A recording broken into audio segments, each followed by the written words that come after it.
ఆరునూరైన BC రిజర్వేషన్లను సాధిస్తామన్న CM రాజకీయాల్లోకి రానుగాక రానన్న మెగాస్టార్. ఇలాంటి ఇంట్రెస్టింగ్ టాప్ 10 తెలంగాణ వార్తలు ఇప్పుడు చూద్దాం. కేంద్రం మెడలు వంచైన 42% బీసీ రిజర్వేషన్స్ సాధిస్తామని సీఎం రేవంత్ రెడ్డి కీలక వ్యాఖ్యలు చేశారు.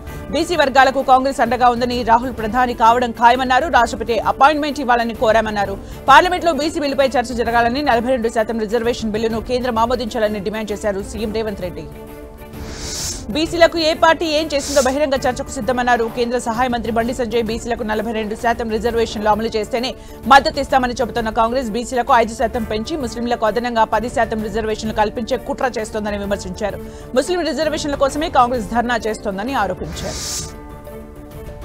స్థానిక సంస్థల ఎన్నికల కోసమే కాంగ్రెస్ ప్రభుత్వం బీసీ రిజర్వేషన్ల పేరుతో డ్రామాలు చేస్తుందని ఆరోపించారు. బీజేపీ ఎంపీ డీకే అరుణ కాంగ్రెస్ నేతలకు దమ్ముంటే కామారెడ్డి డిక్లరేషన్ ను అమలు చేయాలని డిమాండ్ చేశారు. ఎన్నికల్లో ప్రజలకు ఇచ్చిన హామీలను నెరవేర్చలేక బీజేపీని బద్నాం చేస్తున్నారని మండిపడ్డారు. కాళేశ్వరం ప్రాజెక్టులో జరిగిన అవినీతి అక్రమాలపై సీబీఐ విచారణ చేయాలని బీజేపీ డిమాండ్ చేస్తుందని ఆ పార్టీ రాష్ట్ర అధ్యక్షుడు రామచంద్రరావు అన్నారు.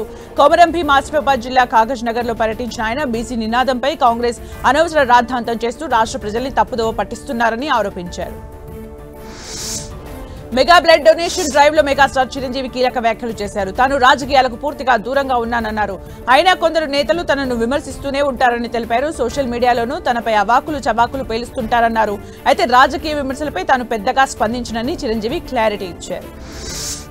బెట్టింగ్ యాప్స్ కేసులో హీరో విజయ్ దేవరకొండను 4 గంటల పాటు విచారించారు ఈడీ అధికారులు. చట్ట విరుద్ధ యాప్స్ కు ప్రమోషన్ ఎందుకు చేశారని సందర్భంగా విజయ్ ని ప్రశ్నించినట్టు సమాచారం. బెట్టింగ్ యాప్ల నుంచి తీసుకున్న నగదు, కమిషన్లపై ఈడీ అధికారులు ఆరా తీసిన తర్వాత ఆయన స్టేట్మెంట్ ను రికార్డ్ చేశారు. ఫిలిప్పీన్స్ వ్యవసాయ మంత్రి ఫ్రాన్సిస్కోతో మంత్రి ఉత్తమ్ కుమార్ రెడ్డి భేటీ అయ్యారు. తెలంగాణ నుంచి దిగుమతి చేసుకున్న బియ్యం నాణ్యతను ఫిలిప్పీన్స్ మంత్రి ప్రశంసించారు. తెలంగాణ సోనా మసూరి రకం బియ్యం ఎగుమతి, మొక్కజొన్న దిగుమతి చేసుకునే అవకాశంపై ఇద్దరు మంత్రులు చర్చలు జరిపారు. మీడియా చిట్చాట్లో ఎమ్మెల్సీ కవిత కీలక వ్యాఖ్యలు చేశారు. కరీంనగర్ లో బీఆర్ఎస్ నిర్వహించే బీసీ గర్జన సభకు తనకింతవరకు పిలుపు రాలేదన్నారు. ఒకవేళ పిలుపు వస్తే ఖచ్చితంగా సభకు వెళ్తానన్నారు. అటు పార్లమెంట్ సమావేశాల్లో బీసీ రిజర్వేషన్లపై రాహుల్ ఏం మాట్లాడలేదని విమర్శించారు. తెలంగాణలో పలువురు పంచాయతీ కార్యదర్శుల పనితీరు వివాదాస్పదమవుతోంది.